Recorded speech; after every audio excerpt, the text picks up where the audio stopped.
Hi everyone, welcome to Tales of Dread. In this episode, we'll hear from someone who worked in a state lab testing facility and found something he wasn't supposed to. But before we get to the story of your regular listener who hasn't signed up until now, let me be the first to say welcome aboard. Let's start the story now. This happened about 15 years ago, when I was starting my first job after graduating from high school. Some of the names and details of the story had to be changed for obvious reasons. My first full-time job was at a state-run animal testing lab. I was told that most of the tests we did were on animals and livestock. We were looking for diseases that can spread from one animal to another or make people sick if they eat them as an office assistant. I wasn't trained as a lab tech, so I didn't actually help with any of the testing. Back then, we still used paper files, so it was up to me to file the reports. I picked up the phone. On occasion, it would ring, and it also moved samples around the building. It wasn't a bad place to work, and my job wasn't too hard, but sometimes it was kind of boring. People who worked there were a pretty funny bunch. Even though this place was run by the state, it didn't feel like a government building at all. There was a small sign on the door of an old building. Everyone had to swipe their ID. Cards are needed to get into a building. Aside from that, there were no other safety measures in place. When the security system wasn't working, we'd just use a brick or something to hold the main door open. So like I said, it wasn't very secure. When things started to get strange, I had been working there for just a little over a year. On Friday, we got an email telling us that there would be some new security measures starting on Monday. The installation of metal detectors was one of these. No one could bring their own cell phones into the building, and everyone would get a new ID badge that would only let you into the parts of the building that you need for your job, as well as common areas like bathrooms and break rooms. We could all get to. Also, it said that no doors could be propped open under any circumstances, and that anyone who didn't follow these rules would be fired right away. All of this seemed a bit strange for a lab that tests dead animals. But I thought it might just be a change that would be made to all state government buildings to make them safer. They said that badges would be needed to enter and leave the building, and that the exits would open in an emergency like a fire. I didn't understand why we needed to use our badges to leave the building again. When I think about it now, this might have been a sign that something was wrong. But at the time, all I thought was that it would be annoying but not a big deal. A week or two after the new security measures were put in place, I had an odd experience with a coworker. I didn't think it was that scary, but I would find out later how scary it really was. Josh was almost on me when I came out of the bathroom. One of the people who worked as lab techs in Lab 4. The only part of the building I had never seen before was Lab 4. The new security system was set up. I never had to take samples to Lab 4, and I didn't see many of the lab techs who worked there during the day. I only knew Josh because we always seemed to get to work at the same time and park close to each other, so most days we would walk into the building together. Josh didn't talk very much. So when I say I really knew him, I mean I knew who he was. Josh was running down the hall when he almost knocked me over. I said something like, "Wow, who's chasing you?" He said, "You don't want to know." Josh has always seemed a little strange to me. Anyway, I thought he was just trying to be dramatic or something. After that day, Josh never went back to work again. I asked people if they knew what happened to him or where he had gone. It seemed like no one knew. It was very strange that someone could just quit or be fired and no one ever brought it up. I didn't know how to get in touch with Josh, and we weren't close. So I just thought that something had upset him or that he had quit or been fired, because I saw him running out of the building. I've never seen someone run that fast to leave a job, though. It looked more like he was running for his life, which is probably what he was doing, or at least what he thought he was doing. I didn't understand why Josh was leaving until I made a mistake in the lab. I was pushing a cart with some samples from the room where they were brought in, which was cold, to Lab 3. After not sleeping well the night before, I was so tired that I felt like I was walking in a fog. I walked up to Lab 3, which I had done probably 100 times, and saw that the door to Lab 4 was open. Just a little bit of curiosity made me decide I had to find out what was in Lab 4. I slowly pushed on the door because I knew it was against the rules to look inside. I thought it would be like the other 3 labs, with tables and machines. But it was nothing like the other labs. There were huge cages that went all the way to the ceiling. I don't know if they were wired or if they were glowing, but they were very strange. And there were some kind of living things in the cages. In this building, we didn't test on live animals. Just samples from animals. I have no idea if these were even animals. I'm not sure exactly how many. Most likely, there were 8 or 10 of them. When I say that they were scary, that's not even close to describing them. They were black, but they were not all black.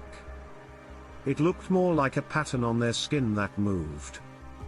If they were made of skin, they would have to be at least 8 or 9 feet tall. Maybe taller because they were all kind of bent or folded over on themselves.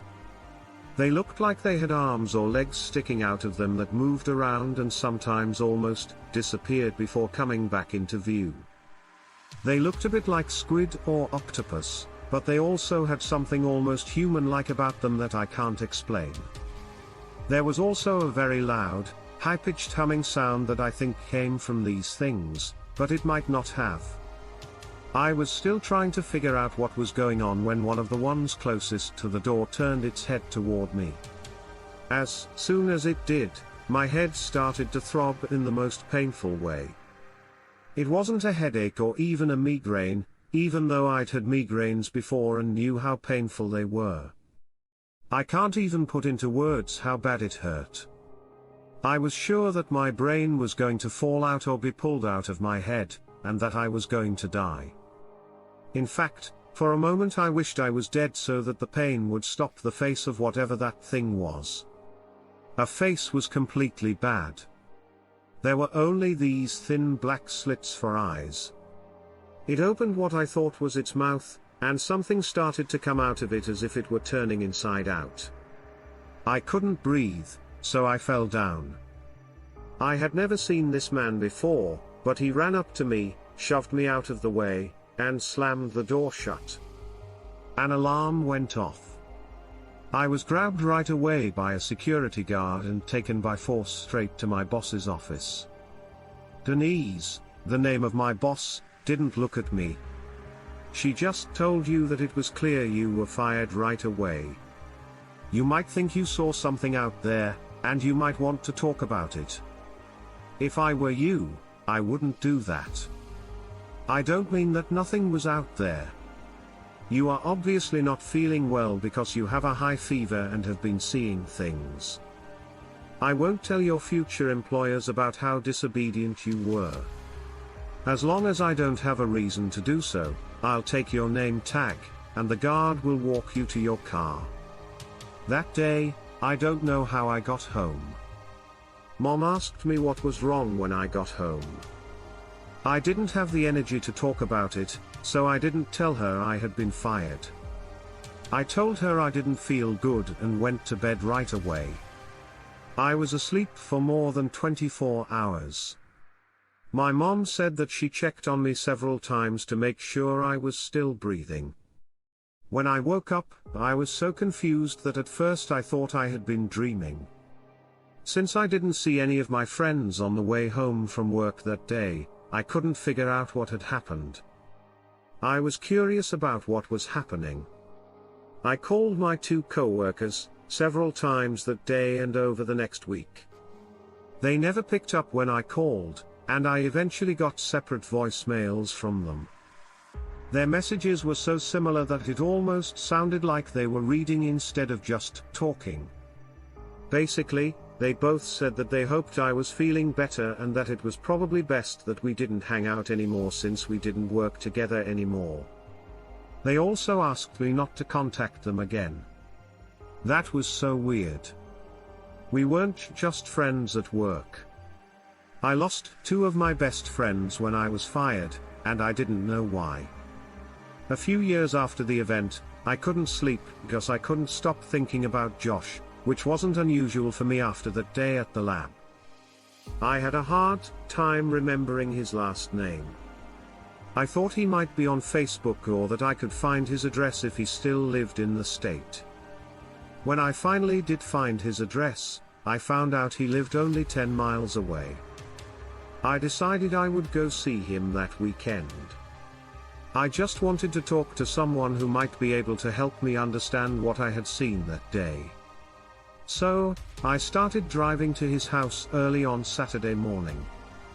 I almost turned around a few times because I knew it was weird for me to show up at his house years later when we hadn't even been close when we worked together. But I think the main reason was that I wasn't sure if I wanted to know the truth about what was in that room. I finally decided that Josh slamming the door in my face when I got to his house was the worst thing that could happen. I called out and waited. The door was finally opened by a woman. She seemed to be about the same age as Josh. Was Josh married? I told her who I was and that I was looking for Josh, someone I used to work with, and thought this was his address. She looked surprised and looked down, then told Amy Josh that she was her husband's wife. "I'm sorry Josh died almost a year ago," she said. She told me to come in because she wanted to talk about Josh and hadn't met any of his co-workers. I didn't tell her that we didn't really get along. I thought Amy really wanted to talk, and I was curious about what had happened to Josh. So I went inside with her. She asked me questions about Josh as soon as we sat down. I saw that she had a lot of questions that she probably thought I could answer. She said she didn't know why Josh quit his job at the lab. So she said that it wasn't like him to do something out of the blue. I asked her what he had said, and she said that was what she didn't understand. Josh talked a lot about other things, but he never said why he quit his job. She said that after he quit his job, he seemed more distant, and she had been worried about him before that day. Amy said that Josh was always the life of the party and liked to talk to other people. Then I realized I didn't really know much about Josh. She thought something bad must have happened at work, but he never told her anything. She told me that Josh got interested in aliens all of a sudden. Did I know what Josh thought about that? I didn't really know Josh, so of course not, but I did tell her that we had talked about that. She said he was almost too interested in it. He joined online groups where people talked about aliens and abductions all the time. He had even started to write a book about aliens. She said that it was so unlike him to be so interested in science fiction, since he always made fun of people who believed in the supernatural, and that it seemed like he wasn't just interested, but was also starting to believe it. She said she did her best to help him with his new writing job. But it was hard because he was changing so much from the person she'd married. I didn't like how much she talked about Josh and me because it was clear that she thought we were closer than we were. She then told me that Josh was told he had cancer just a few months after he quit his job at the lab. She said that the doctors weren't even sure what kind of cancer it was. He had been to a few of the best cancer centers, but no one, not even the experts, could tell for sure what was wrong with him. She said that the chemotherapy helped his cancer at first, and he was thought to be in remission for a little over a year before it came back. In this case, it had already destroyed his whole body, and when it came back, he only lived a few weeks more. It was hard to take all of this in. Then she asked me if I wanted to read the book he had started to write. I said, sure. So she went to the bedroom to get it. I then realized that my heart was racing, and I thought I was about to have a panic attack. When she gave me the unfinished book, I did have that panic attack before I even started to read. I saw what he had drawn in a picture. She saw that I was scared and said, "I know it's scary, isn't it?" It didn't scare me. It was scary, and it was just like what I had seen in the lab cages. I started to read the pages where he talked in detail about creatures that didn't come from this world. He then told how the alien took a man in. He wasn't exactly kidnapped, but he was wrapped up in the creature. It then, so to speak, spat him out. But the man kept having pain and seeing strange things. I couldn't keep reading. I had to leave that place. I told her that I didn't feel good. As I ran out the door, I told her I was sorry and thanked her. I didn't want to know, and I still don't. I wish I had never even been there. I realized that I didn't need to know anything else. I wish I hadn't opened the door to the lab. I saw that there was no reply. That would make me feel better. No truth. That would end the bad dream. So I just left it there. I have found that telling my story in Josh's story helps me, even though I tried to forget it. I don't know what's going on in that lab anymore. I was happy when my mom told me that the lab had closed down and that old building had been torn down. A high-end condo complex took its place. I studied accounting in school. I moved out of state, and for the past 8 years, I've worked in an accounting firm that is very stable but not very interesting. I still have bad dreams, but they happen less often. Thanks for listening and letting me tell my story with your help. Tell me in the comments what you think about this story. Do you think the government would put aliens in a place where state tests are done? It's not what you'd expect. It also talks about the security measures that were put in place and why the building was torn down. I'm not sure. Thank you and be careful.